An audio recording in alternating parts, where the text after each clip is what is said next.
நான் வந்து ரம்யா கும்பாடிப்பத்துலேருந்து வந்திருக்கேன்.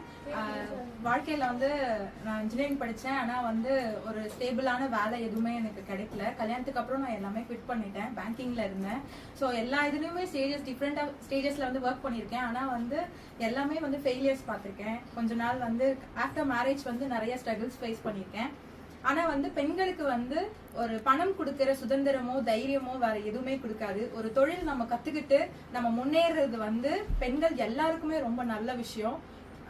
அப்படிதான் நான் வந்து அக்கா வந்து என்னோட ரிலேட்டிவ்க்கு வந்து மேக்கப் கூட வந்தாங்க. ஸோ அவங்கள பார்த்துட்டு ரொம்ப நாளா வந்து இந்த ஃபீல்டுக்குள்ளார வரலாமா வேண்டாமா அப்படின்னு சொல்லிட்டு நிறைய டிஸ்கஷன் பண்ணிட்டு இல்ல நம்ம பண்ணலாம் அப்படின்னு என் ஹஸ்பண்டுக்கு நான் வந்து ரொம்ப தேங்க்ஸ் சொல்லிக்கிறேன். உன்னால முடியும், நீ போய் பண்ணு அப்படின்னு சொல்லி அவங்க தான் எனக்கு ரொம்ப என்கரேஜ் பண்ணி ஜாயின் பண்ண சொன்னாங்க.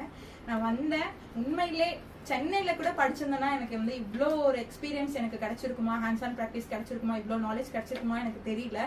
ஆனா ஒரு பிகினர் நான் மேக்கப் போடுறத பார்த்தா, ஆனா நீங்க யாருமே என்னைய பிகினர்னு ஒத்துக்கவே இல்லை. நீங்க ரொம்ப நல்லா பண்றீங்க, சூப்பரா பண்றீங்க, எங்க கத்துக்கிட்டீங்க அப்படிதான் எல்லாருமே எனக்கு கேட்டாங்க. எனக்கு ரொம்ப ஹாப்பியா இருந்துச்சு. நானும் வந்து இப்போ என் கையில ஒரு பிசினஸ் இருக்கு அப்படின்னு நினைக்கும் போது எனக்கு ரொம்ப ப்ரௌடா இருக்கு. எல்லாமே உங்களால ரொம்ப தேங்க்யூ. Super super.